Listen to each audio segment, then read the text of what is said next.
Muy bien, hermanos. Buenas tardes desde Ontario, California, a cada uno de ustedes. Yo sé que hay hermanos que nos escuchan del Ecuador y de otras partes y estamos un poco de diferencias de tiempo, pero acá son las 2 de la tarde en California, así que bienvenidos todos. Hoy continuamos con la serie del libro de Daniel.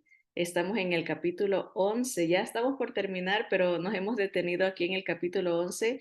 Según los eruditos, dicen que este capítulo es uno de los más difíciles de entender, es uno de los más difíciles de sobrellevar porque lleva bastante historia y se puede hacer un poco tedioso, especialmente para las personas que no les gusta las cuestiones de la historia. Pero vamos a tratar de hacerlo lo más práctico, lo más fácil de comprender y obviamente le vamos a dar una aplicación eh, bíblica, ¿no? Edificante para nuestras vidas. Y aquí les comparto a las hermanas del Zoom nuestro eh, este material, ¿verdad? Y vamos a recapitular aquí un poquito, ¿verdad? A Daniel capítulo 11 y la semana pasada vimos desde los versículos 1 al 20. Hoy vamos a brevemente navegar. En resumen, otra vez, hablamos de que esa porción, desde el versículo 2, en verdad, ahí empieza la visión. Esta es la última visión que se le da a Daniel y es la visión que el enemigo no quería que Daniel reciba. Y batalló el príncipe de Persia, o sea, un espíritu maligno contra el ángel que traía este mensaje. 21 días estuvieron luchando porque no quería que traiga esta verdad.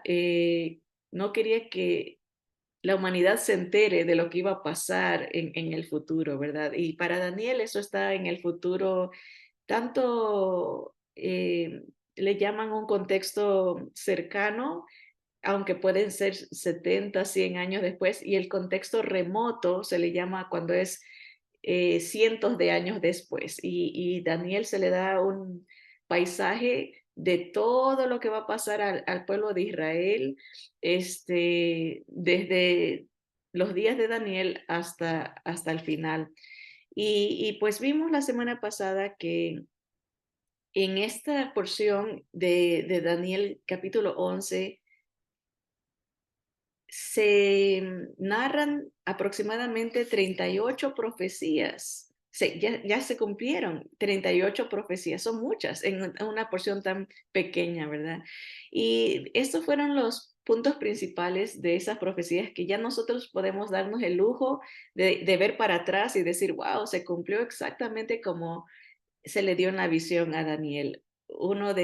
La primera parte de esa visión era el gobierno de un nuevo emperador, o sea, el gobierno griego que vendría, y cómo se iba a repartir entre cuatro generales o cuatro reyes. Ok, entonces aquí empezamos a recapitular. Alejandro, el emperador griego, Alejandro Magno y sus predecesores, el gobierno de los cuatro reyes. Bueno, eso está en el versículo 2. Primero el gobierno persa y después la guerra de los cuatro con los griegos y gana obviamente Alejandro Magno. El levantamiento y la caída de Alejandro Magno está en el versículo 3 y 4 y la división de su reino en cuatro en el versículo 4, la alianza eventual de dos de estos imperios. Vimos la semana pasada, déjeme ver si está acá arriba, sí, los cuatro generales, ¿verdad? Estos de la izquierda, Casandro, Lisímaco, se desaparecen en la historia porque no son importantes porque no tienen nada que ver con Israel. El Señor se va a enfocar en los reyes o los gobernantes, los emperadores que tenían que ver con el pueblo de Israel. Y ahí entra Seleuco, es un poco difícil y pido disculpas, a veces el material lo estoy traduciendo del inglés o hay artículos que están en inglés y a veces la traducción o la pronunciación no es 100% correcta, ¿verdad? Y estas palabras, estos nombres que son griegos, a veces le quiero dar el acento en otra parte, como Seleuco, pero Seleuco, así que el Señor sabe que hacemos lo mejor posible para adherirnos a la pronunciación correcta en español, ¿verdad? Pero Seleuco, este es el más importante porque de él va a salir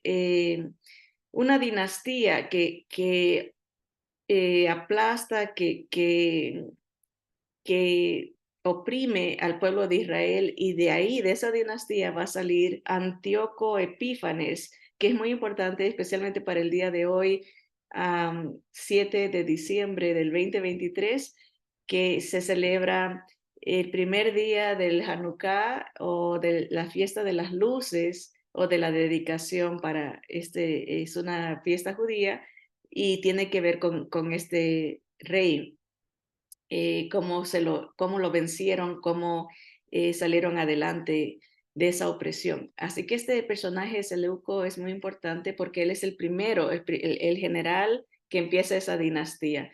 Y Ptolomeo, el rey de Egipto, bueno, griego, no es que era originario de Egipto, pero conquistó el área de Egipto y vimos eso en los mapas, ¿no?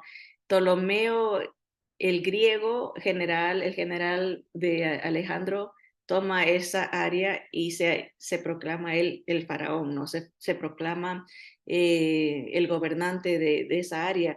Y tratan todos estos generales de lo que se llama helenizar, o sea, traer la cultura griega a todas estas áreas, ¿no? Vemos que el avance, la unificación en cuanto al idioma, toda esta área aprendió y se familiarizó con la cultura griega, lo que se conoce como el helenismo, ¿no? Pero todo eso se resume en los versículos, el versículo 4 del capítulo 11, la división cuádruple del imperio griego entre estos cuatro generales, pero Seleuco y Ptolomeo son los más importantes. Seleuco sería el rey del norte y Ptolomeo el rey del sur. El versículo 8 del capítulo 11 nos va a hablar de un saqueo egipcio de Siria. Uh, Perdón, me salté el versículo 6 y es uno de los más importantes. El versículo 6 en el capítulo 11 habla de una alianza que se va a hacer entre estos dos imperios. Ahora, quería explicarles que esto, aunque Seleuco fue el que comienza esta dinastía, no, el capítulo 11 no se está enfocando solo en él, sino que el tiempo está avanzando y para eso les hice aquí para tener una idea de cuántos emperadores, cuánta historia se va a narrar en este capítulo. Por ejemplo, el Ptolomeo I, en el año 323 es el año en que muere Alejandro Magno. Entonces sube este general al reino del sur en Egipto, Ptolomeo I, y al norte está Seleuco Nicanor, Seleuco I, y él es parte de la dinastía de los Seleucidas, ¿no? Entonces tenemos al norte Seleuco, al sur Ptolomeo, y miren cuántos emperadores van a pasar en estos pocos versículos que vamos a ver en esta visión de Daniel. Les animo especialmente a nuestros hermanos del Facebook que vean después la clase a través del YouTube para que puedan ver las fotos o los videos o el material escrito, porque lo visual es muy importante para que uno pueda entender eh, la clase en sí, especialmente que tiene que ver con la historia. Entonces, Ptolomeo I y Seleuco I son esos dos generales de Alejandro Magno que entran a controlar el norte y el sur, uno en Egipto y otro en lo que va a ser el área de Israel y Irán, o sea, lo que es Persia. Ok, de ahí siguen estos otros reyes, pero me quiero enfocar en el versículo, ¿dónde estamos? Aquí en el versículo 6. Miren, Daniel capítulo 11, versículo 6, dice, al cabo de años, ya han pasado varios años, aquí empezamos en el año 323 y acuérdense que vamos retrocediendo en el tiempo porque es antes de nuestro Señor Jesús, antes de Cristo, 300 años antes, pero va bajando hasta el año cero cuando nace, bueno, uno hasta, no hay una exactitud en el calendario gregoriano, puede ser hasta el año 3 o 4 de nuestra era que se pone como el principio y de ahí se va subiendo, va 1, 2, 3, 4, 5, pero antes era retrocediendo, ¿no? Por eso empieza en el año 323. Pero ya cuando llegamos al versículo 6, nos vamos a saltar a, aquí, donde dice Antíoco II, Teos quiere decir Dios en griego. Ellos se proclamaban dioses, estos emperadores, ¿no? Pero en el versículo 6 dice, al cabo de años harán alianza y la hija del rey del sur, o sea, Ptolomeo, vendrá al rey del norte para hacer la paz, pero ella no podrá retener la fuerza de su brazo, ni permanecerá él, ni su brazo, porque será entregada ella y los que la habían traído, asimismo su hijo y los que estaban de parte de ella en aquel tiempo. Eso nos dice el versículo 6. Pero de acuerdo a la historia, esto es lo que pasó. Berenice, princesa de Egipto, hija de Ptolomeo II, se casa con Antíoco II Teos. O sea, aquí está la hija de este Ptolomeo II, se casa con Antíoco II acá. Berenice, la princesa egipcia. La palabra nos dice que iban a hacer alianza, ¿verdad? Pero la historia nos da los detalles de los nombres, quiénes fueron estos personajes.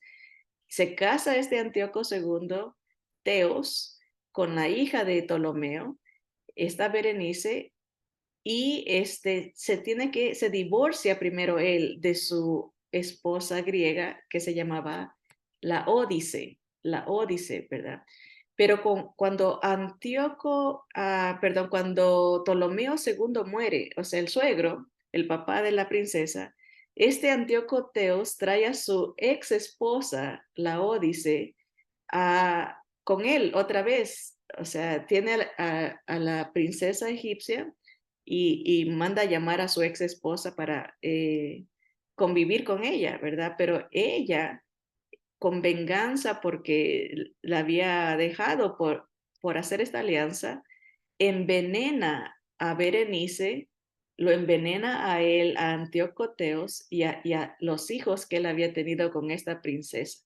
Por eso la palabra aquí en el versículo 6 dice, pero ella no podrá retener la fuerza de su brazo, ni permanecerá él ni su brazo, porque será entregada ella y los que la habían traído, asimismo su hijo y los que estaban de parte de ella en aquel tiempo.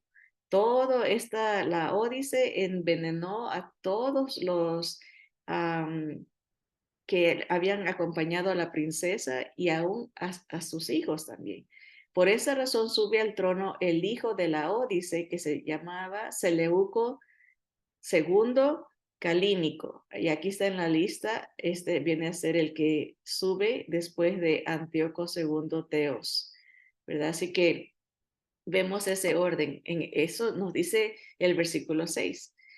Bueno, el versículo 7 de Daniel 11 nos dice, pero un renuevo de sus raíces se levantará sobre su trono y vendrá con ejército contra el rey del norte y entrará en la fortaleza y hará en ellos a su arbitrio y predominará.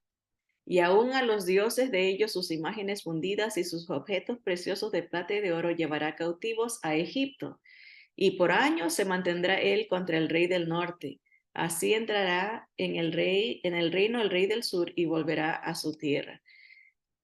¿Qué pasa? Pues ya muerta Berenice y ya había muerto su papá, el faraón Ptolomeo, pero su hermano Ptolomeo III es parte de lo que estos versículos del 7 al 8 nos narran. Él decide irse al norte a hacer batalla y a vengar a su hermana que habían asesinado y triunfa, ¿no? Él se lleva cautivos a muchos a Egipto y aquí entonces vamos en el orden de la historia, ¿no? Este Ptolomeo III vendría a ser el hermano de Berenice.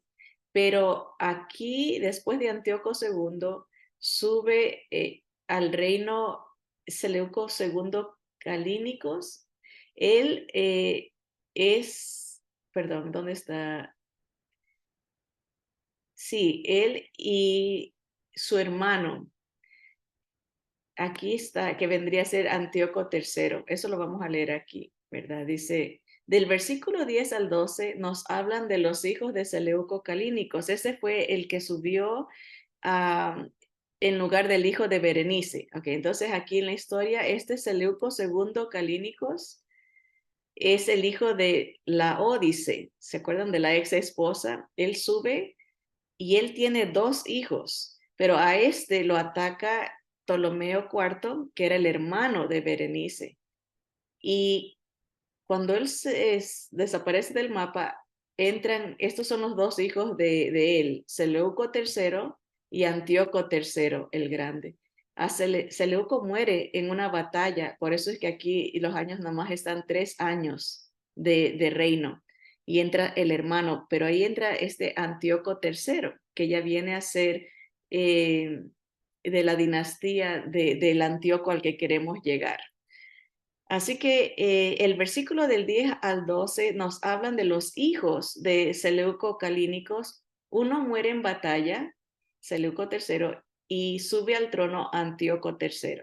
Vamos a leer lo que dice las escrituras. Entonces vemos en Daniel capítulo 11, se nos empieza a dar este panorama de histórico, de progresivo, ¿no? De varios siglos. O sea, no, es algo admirable, la precisión, con lo específico que el Señor está dando esta visión a Daniel. Claro, no le dice los nombres, no era necesario, pero a lo que vamos leyendo vemos cómo encaja con la historia de esta dinastía seleucida, que es importantísima porque de esta dinastía va a salir uno que es una prefigura del anticristo, que es Antíoco Epífanes, al que vamos a llegar en unos pocos minutos. Así que vamos a leer desde el versículo 10 al 12. Dice, mas los hijos de aquel se airarán. Estamos hablando de los hijos de Seleuco Calínicos, que era el hijo de Laónice, ¿cómo se llamaba ella? La Ódice. Como les digo, a veces tienen estos, los acentos en el griego es un poco diferente, como que los hispanos queremos acentuarlo en otro lado, pero ayuda, ¿verdad?, a practicar cómo hablan en otros idiomas. Dice el versículo 10, que los hijos de este Seleuco, calínicos, se enojan, ¿verdad? Porque vienen a atacar al padre y reúnen una multitud grande de ejércitos y vendrán apresuradamente e inundará y pasará adelante. Luego volverá y llevará la guerra hasta su fortaleza. Por lo cual se enfurecerá el rey del sur y saldrá y peleará contra el rey del norte y pondrá en campaña multitud grande y toda aquella multitud será entregada en su mano.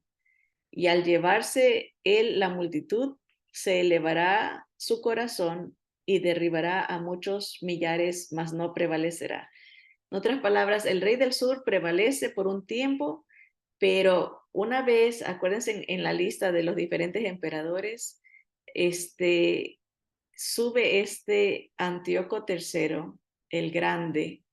Él, por eso dice la palabra, el rey del sur no prevalece, porque este Antíoco III logra con el tiempo, ¿verdad?, recuperar el poder y de ese emperador ya vienen el control de los emperadores de Seleucidas, ¿verdad? Y por eso acá a mano izquierda en la lista ya no hay más Ptolomeos egipcios, o más bien de Egipto, porque no eran egipcios, sino eran griegos controlando esa área. Ya no vemos que ahí se acaban pero acá del lado de la dinastía de los Seleucidas sí siguen hasta donde llega Antíoco IV Epífanes, que es el más famoso, uno de los más malvados en contra del pueblo de Israel. Así que Antíoco III es este que logra vencer a los Ptolomeos de Egipto. Es importante porque él invade a Israel. Acuérdense, en el pueblo de Israel, en el mapa acá casi ni se ve de lo chiquito que es.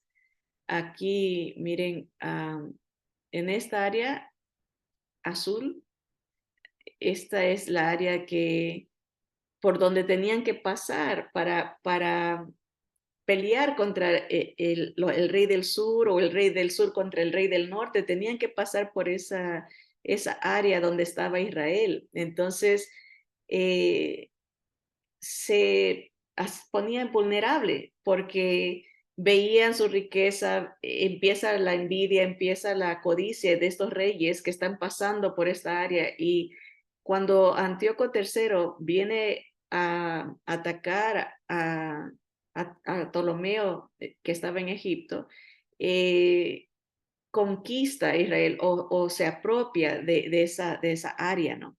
Entonces ahí empieza, ahí está el conecte. Por eso el ángel está revelándole esto a Daniel, porque tiene que ver con la historia del pueblo de Israel y la fidelidad de Dios hacia ellos, a pesar de días oscuros, de sufrimiento, de persecución, de agonía, ¿verdad? El Señor es fiel a sus promesas, ¿no? Y eso es lo que, de esto se trata, la historia del capítulo 11. Entonces llegamos a Antíoco III, que vendría a ser este que está aquí. La historia lo llama Antíoco III el Grande. Y vamos viendo los años, empieza en el año 223 y hasta el año 187. Vamos a llegar hasta el año 164, donde ocurre esta batalla de los macabeos contra Antíoco IV Epífanes. ¿Okay?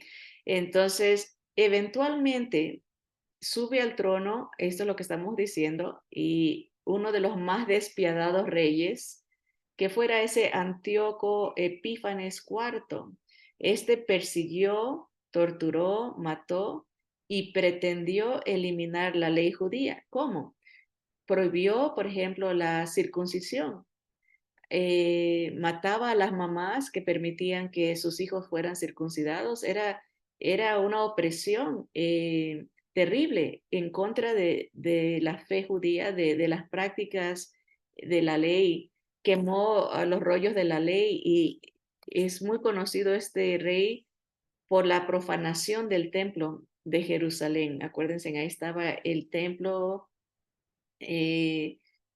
el templo de Salomón, y él entra con una imagen de un dios pagano y sacrifica un puerco en el altar. Entonces, ustedes saben que hay leyes, y ese es un animal inmundo, que no pueden comerlo ni tocarlo, y el hecho de que este emperador meta a un cerdo y lo derrame la sangre de este animal inmundo ahí en el altar, era una profanación, era una contaminación para el templo, ¿no? Era algo terrible, algo, una ofensa indescriptible para un judío, pero esto lo hizo obviamente para humillar, tumbar la fe de ellos, ¿no? Ya no podían usar el templo, ya no se podía, tenía que hacerse una limpieza litúrgica, ¿no? Hacer algo de acuerdo a la ley. Tenían que purificar el templo de cierta manera, y una de esas maneras incluía el uso del aceite consagrado, un aceite especial, y tenían que prender el menorá, que vendría a ser el candelabro, Y de eso se va a tratar la historia que se está celebrando hoy. Hoy prendieron la primera vela de las 8 que tienen que prender en conmemoración de ese milagro que este aceite duró por esos 8 días, aunque era poquito, que supuestamente solamente tendría que durar un día. El Señor permitió que milagrosamente tuvieran suficiente para purificar el templo y por eso se conmemora para ellos el día de hoy. Empieza esa celebración de 8 días, ¿verdad? Hoy es 7 de diciembre y se celebra el Hanukkah, que es la fiesta de las luces o de la dedicación. Eso es lo que se está recordando, que se va a dedicar el templo otra vez para poder eh, tener los ritos de adoración, los ritos de agradecimiento, ¿verdad? A Dios, ¿verdad? Podían otra vez regresar las prácticas de acuerdo a la ley. Así que vamos a ver en el resto que nos queda de tiempo el origen del Hanukkah, que ya se los he explicado brevemente. Tuvimos una clase específica cuando estábamos hablando de Daniel capítulo 7. Se me hace que era que también hubo una referencia a esta a los macabeos de cómo ellos defendieron, ¿verdad? Se narra la historia. Así que el Hanukkah conmemora la victoria de los macabeos sobre los sirios, o sea, los griegos, el emperador griego que controlaba el área de Siria, y la nueva dedicación del segundo templo de Jerusalén alrededor del año 165. Así que corrijo eso. El templo de Salomón ya había sido destruido. Este era el segundo, o sea que vendría a ser el templo de Zorobabel, que se reconstruye en los libros de Nehemías, se ve la reconstrucción de Jerusalén. El libro de Esdras nos narra la reconstrucción del segundo templo. Así que ese templo es el que tuvieron que purificar y que esto sucede alrededor del año 165 antes de que nazca nuestro Señor Jesús. Acuérdense, en los evangelios nos habla que el Señor Jesús celebró esta fiesta tradicional judía. Él era judío y era parte de la cultura, ¿no? Pero ese es el famoso episodio donde el Señor, acuérdense, en esta es la fiesta de que se prenden las luces, es la celebración de las luces y es en ese episodio que el Señor se aplica y dice, yo soy la luz del mundo, ¿verdad? O sea que él, las tradiciones, todo eran figuras, apuntaban a algo. Todo esto está apuntando a algo que tiene que ver con la victoria del pueblo de Israel y de su Mesías, ¿no? Por eso hay una relación tan importante entre este episodio histórico y lo que va a venir. Antíoco Epífanes es una proyección, una figura, una tipología del anticristo que viene, y acuérdense, tiene que ver también con el tercer templo que se va a construir. El anticristo en un futuro va a ser lo mismo que hizo Antíoco Epífanes, es profanar el templo. Él va a entrar y va a poner una imagen, su propia imagen, él se va a declarar Dios.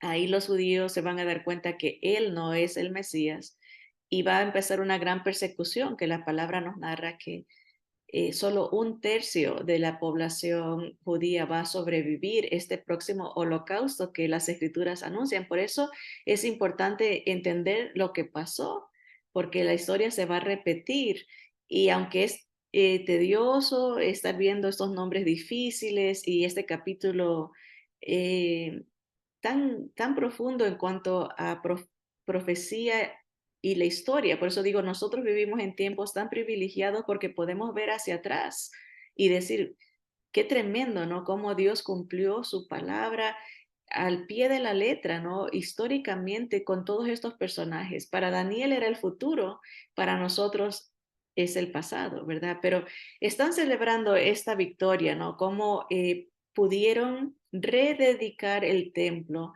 el segundo templo de Jerusalén alrededor del año 165 antes de Cristo. Por entonces los judíos estaban gobernados por la dinastía Seleucida. Ahora ya ustedes entienden todo esto, de qué se trata, cómo empezó esa dinastía, el general de Alejandro Magno, un reino greco-sirio que gobernaba a Israel.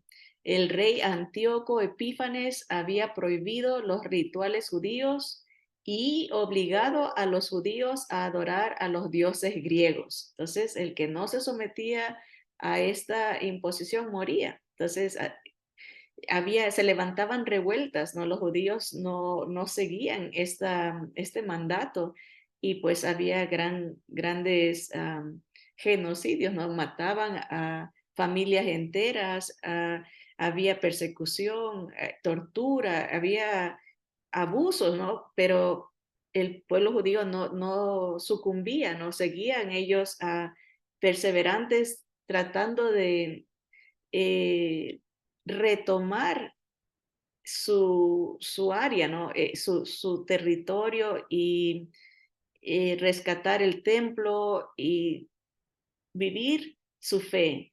En 1668, el amado templo de los judíos fue ocupado y dedicado al culto de Zeus Olimpio. El Zeus es el dios principal de los judíos, es como el, el padre de todos los dioses que miles de dioses que creían, pero el principal era Zeus. Y ese fue el dios, la imagen que metieron dentro, o metió este Antíoco Epífanes. El Hanukkah no es la Navidad judía, ¿verdad? A veces concuerda con nuestras celebraciones navideñas y vemos, ¿verdad? Que ellos también se dan regalos, pero no es una Navidad judía, están conmemorando la rededicación del templo, la purificación del templo judío. 3 años más tarde, después de que este rey hace esto, de contaminar el templo, las fuerzas de Judá Macabeo, cuya familia inició la revuelta, recuperaron Jerusalén y liberaron el templo. La palabra Hanukkah en español, significa dedicación y conmemora la nueva dedicación del Templo de Jerusalén tras la victoria de los guerreros judíos sobre sus opresores. Cuando los macabeos, ese era el nombre de esta familia, ¿verdad? Que empieza, y es tan interesante, ¿no? La valentía. A veces queremos ver grandes ejércitos o grupos, ¿verdad? Pero toma un individuo, toma una familia que decida seguir al Señor, seguir la palabra de Dios y decir, no, yo no voy y levantar al pueblo, animar al pueblo a que obedezca la palabra, ¿no? Es inspiracional esto. Es inspirador porque no, nos habla individualmente el Señor, que cada uno podemos ser valientes, cada uno puede irse en contra de la corriente mundana y pagana de apagar o aplacar o querer callar la palabra de Dios o la adoración del Dios verdadero. No, como ellos, los macabeos, nos inspiran a eso, ¿no? Lucharon hasta que lograron recuperar el templo. Dice, cuando los macabeos comenzaron a preparar el templo para la nueva dedicación, descubrieron que solo tenían suficiente aceite para iluminar el templo por una noche. Sin embargo, según el Talmud, o sea, el cuerpo de la ley judía, el aceite duró 8 días. Eso es de acuerdo a las tradiciones judías, hasta que se pudo obtener aceite nuevo. Por eso, cada noche de Hanukkah se encienden velas para conmemorar el milagro. Así se celebra el Hanukkah, el Festival de las Luces. Así que, ¿qué podemos aprender? Obviamente mucho, ¿verdad? Vemos el plan de Dios a través de las edades. Hay tiempos en la historia muy oscuros de opresión contra la fe, la palabra, la adoración a Dios, persecución contra el pueblo de Dios. Y podemos ver, hay paralelismos, ¿no? Entre el pueblo de Israel y la iglesia del Señor, ¿no? Siempre hay una fuerza del mal que no quiere que salga la verdad, que no quiere que se adore al único Dios verdadero. Pero la luz del Señor, de la luz de su palabra, la luz de su poder, siempre brilla, aún en medio de ese tiempo de tinieblas, ¿verdad? Y por muy desesperante, angustioso que sea la tormenta, la prueba, el Señor tiene propósitos, levanta obreros, levanta a sus hijos, ¿verdad? Para que no pierdan la fe, que no se sientan aplastados por el mal, ¿no? Por mucho que esté en las tinieblas, la luz es más poderosa. Dice la palabra del Señor que la luz vino al mundo y las tinieblas no prevalecieron contra la luz, ¿verdad? Porque la luz es más poderosa que las tinieblas, ¿verdad? Y esta tan importante, esta celebración para el pueblo judío el día de hoy, que está en guerra, ¿verdad? Que trata de ser, el mundo trata de eliminarlo, de despreciarlo, de callarlo, como ha surgido tanto ataque contra ellos, nomás por ser judíos, ¿verdad? Pero la luz, hoy se prende la luz para recordar que Dios es fiel, para recordar que Dios tiene un propósito, lo tuvo, lo tiene y lo tendrá, porque a través de ellos vendría el Mesías para salvar al mundo. Y a través de ellos vendrá también el Mesías por ellos, no solamente a través de ellos, pero ahora por ellos también en su segunda venida vendrá para reinar desde Jerusalén. Entonces vemos la importancia de la preservación del pueblo, la importancia de la preservación de su fe, porque es a través de esa palabra, ¿no? De profética, a través de la revelación, que Dios, el único Dios verdadero, se revela a nosotros, ¿verdad? Y encontramos la revelación de nuestro Señor. Quería compartir con ustedes, con los hermanos por lo menos que están viendo aquí por el Zoom, ¿verdad? Algunas imágenes de la celebración del Hanukkah eh, por los soldados que están en guerra ahorita. Esta foto la manda el hermano Amir Sarfati y prendieron la primera vela de las 8 que tienen que ser. Siempre hay una en la mitad o a veces a un lado que es con la que empiezan a prender las otras velas. O sea, son 9, se ven 9, pero esa, la de la mitad, la que está más alta o la que está a un lado es la que usan para empezar a aprender y se va a aprender de izquierda a derecha. Eh, Este, este, a ver, déjenme, quiero enseñarles. Aquí hay otra imagen bastante conmovedora. Am, Prendieron el menorá, es la, ¿verdad? El candelabro, ¿verdad? Y pusieron uno por cada uno de los rehenes que todavía no han regresado, ¿verdad? Por eso dice 138 menoras o menorás del Hanukkah están en la muralla, el muro de las lamentaciones, uno por cada rehén. 138 menorás se prendieron la primera vela como una esperanza, ¿no? Hay luz, todavía hay Dios es fiel, hay vida, todavía hay esperanza, ¿no? De que regresen. Esa es una imagen. Otra imagen, déjeme ver, por aquí el hermano nos compartió varias, pero muy interesante. Hay cantos tradicionales que ellos tienen y creo que, aquí hay una también bastante triste, en una de los pueblos donde asesinaron a una familia completa, encontraron un menorá, o sea, es el candelabro de esta familia que fue asesinada y su casa quemada. Y prendieron la primera vela usando ese menorá de ellos y hacen sus cantos, ¿no? Tradicionales, no se olvida que en medio de la opresión, en medio del sufrimiento, Dios les da la victoria. Esa es una, y creo que hay una más que hay mucha información que él da. Oh, es un video donde están, como van ganando y van conquistando áreas de Gaza. Por aquí, déjenme ver si lo encuentro.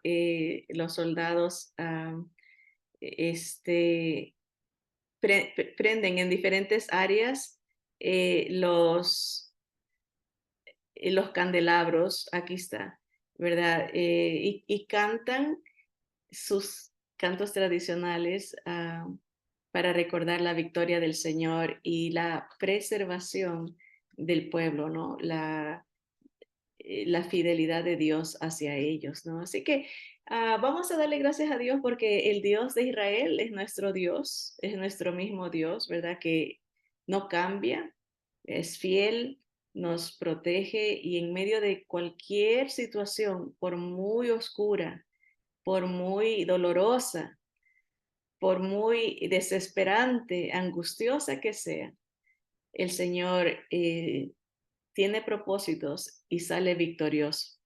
Él es la luz, Él es la esperanza, ¿verdad? Y el Señor mismo se lo apropió. Él dijo, yo soy la luz del mundo. El que en mí cree no andará en tinieblas, ¿verdad? Pero ha pasado, ¿verdad? De las tinieblas de la muerte, de la condenación a la vida. Así que vamos a darle gracias al Señor y vamos a celebrar con ellos, ¿verdad? Las victorias que la misma palabra nos ha descrito, ¿verdad? Y ha proclamado.